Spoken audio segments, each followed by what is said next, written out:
Muy buenas, estimadas estudiantes, bienvenidos y bienvenidas nuevamente a esta materia de antropología feminista. El día de hoy vamos a abordar la primera parte de la primera unidad titulada La categoría de género como construcción sociocultural. En este primer momento vamos a hacer un breve repaso por los estudios de género.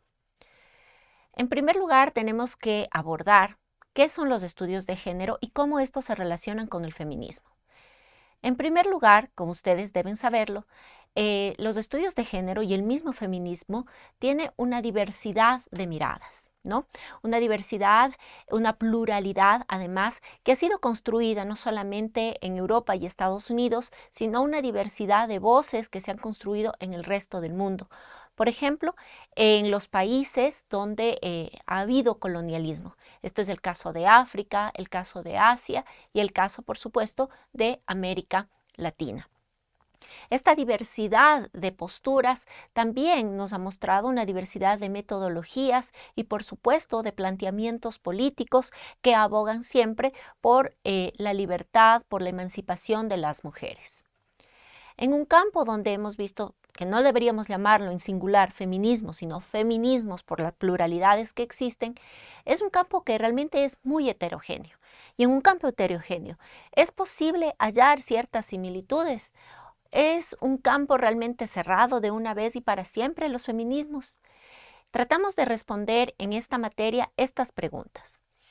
En primer lugar, tratamos de encontrar similitudes en esta diversidad de posturas que incluyen los feminismos.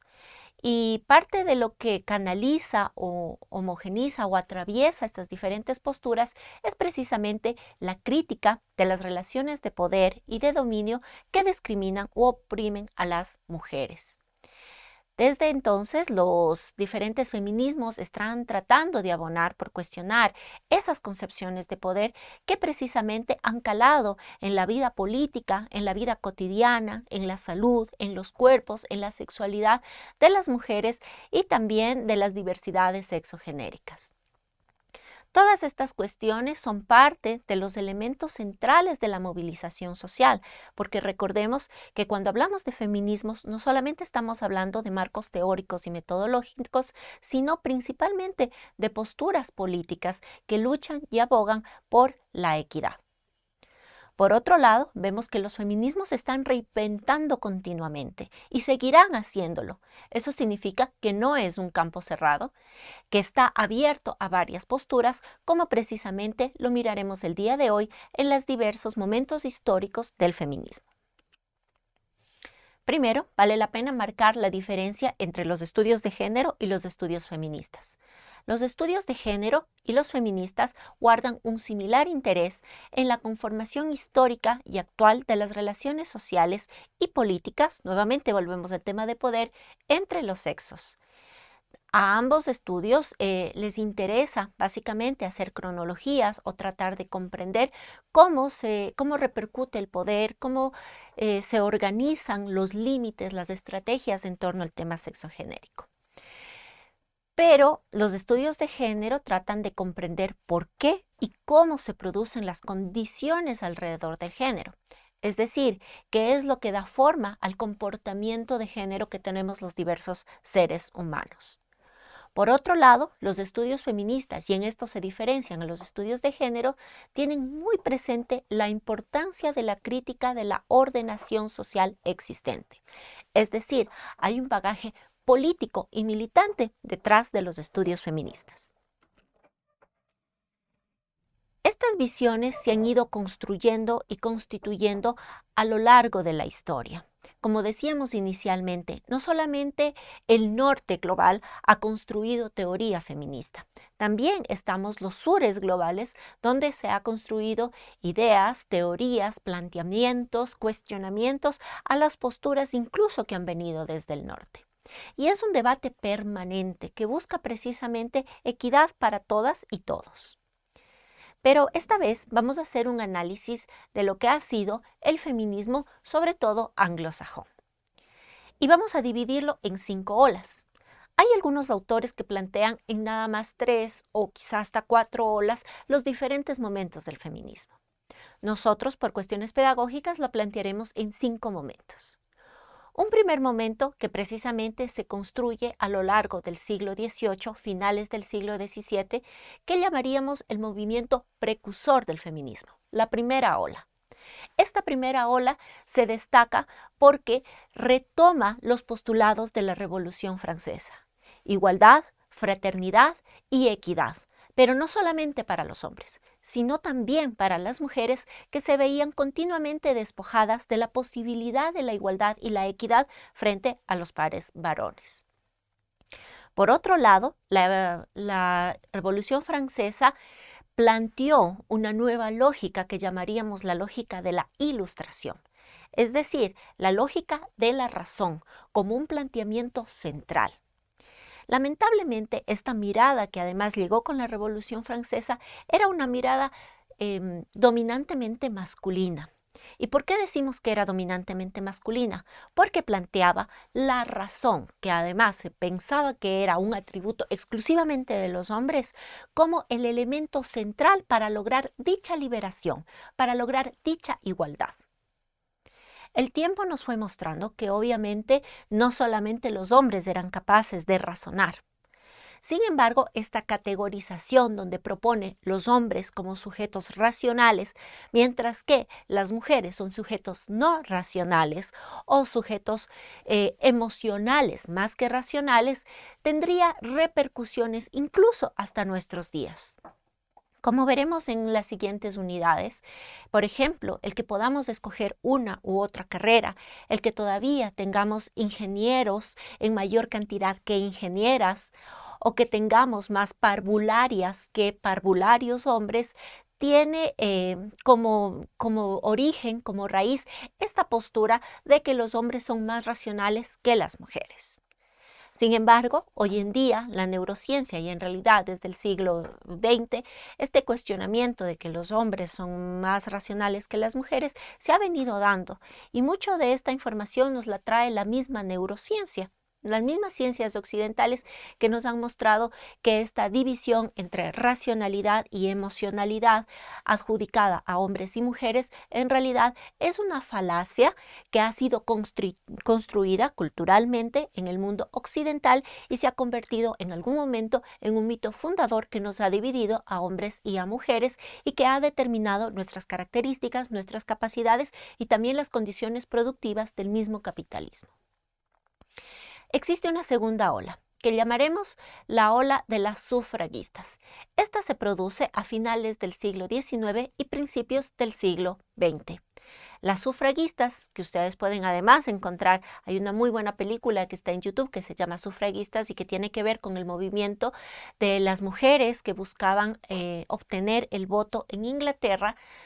Es muy interesante porque básicamente plantea el derecho de la ciudadanía de las mujeres. Recordemos que en Europa y en América Latina este proceso de reconocer a las mujeres como ciudadanas legítimas del Estado se dio tardíamente en comparación con los hombres.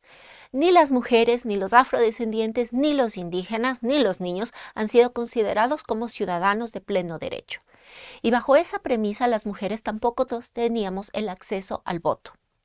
Las sufragistas precisamente planteaban esta noción como un tema donde se reproducía la desigualdad permanente que ellas vivían.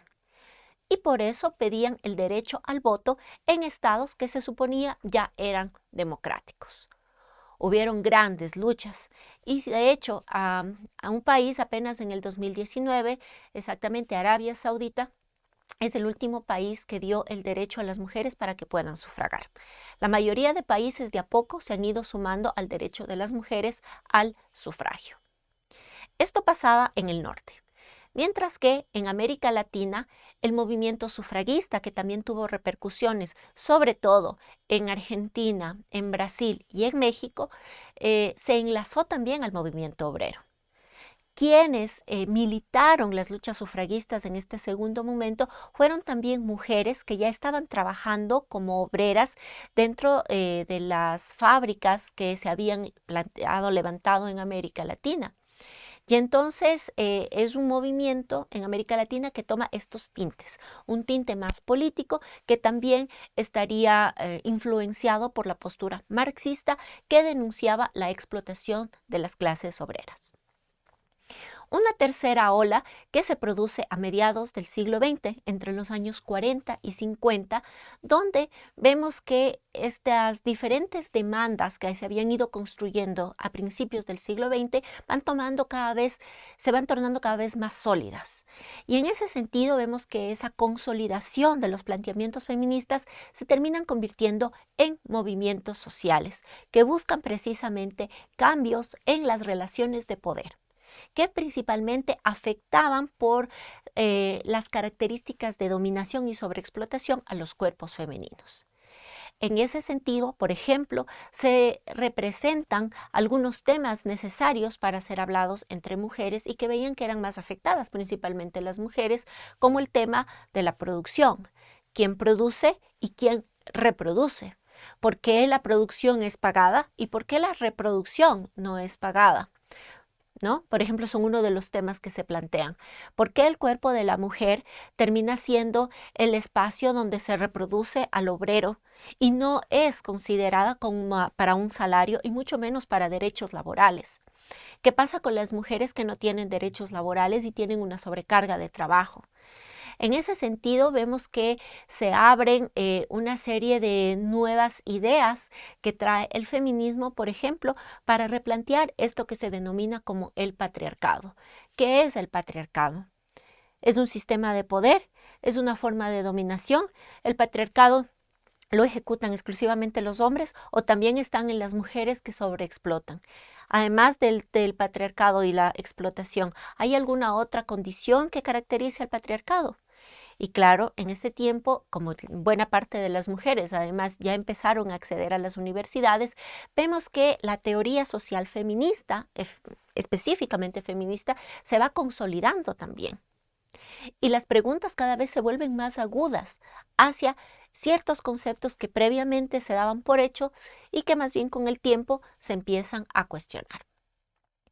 Hay una cuarta ola donde precisamente se agendan algunos intereses que ya se venían trayendo de parte de los movimientos políticos y se da un momento de fuerte institucionalización de las demandas feministas.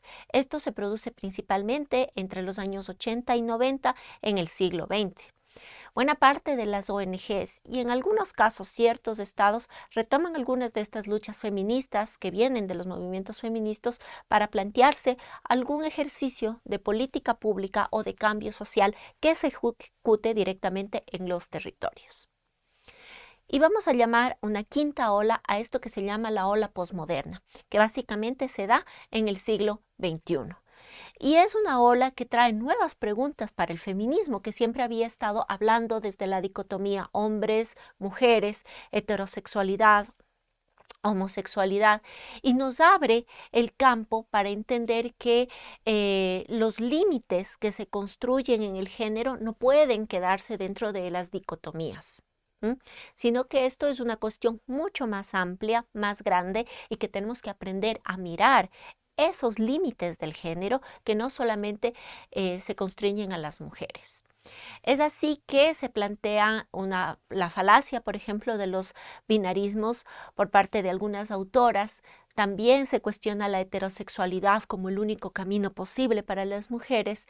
Asimismo, se pone en crisis esta otra dicotomía que había venido constituyéndose a lo largo de los años, de la idea de la racionalidad versus la subjetividad, y se da una nueva lectura, por ejemplo, al tema de la subjetividad. ¿Quiénes sienten? ¿Solamente sienten las mujeres, los hombres? ¿Qué pasa con los sentimientos otros? ¿Qué pasa con las emotividades, las subjetividades, además como construcciones plenamente políticas? Y por supuesto, y no queremos dejar por fuera, están las feministas comunitarias, las feministas decoloniales que aparecen con una fuerte voz en África, en Asia, en América Latina, donde terminan ellas también denunciando esta cuestión que es importantísima en términos geográficos, políticos y académicos. Resulta que no solamente el norte es el productor de los conocimientos respecto al género. Resulta que en los sures, en las clases dominadas por el colonialismo, también existe una voz de parte de las mujeres cuyos cuerpos territorios están siendo continuamente explotados por las mismas lógicas de expropiación que provienen del capitalismo del norte.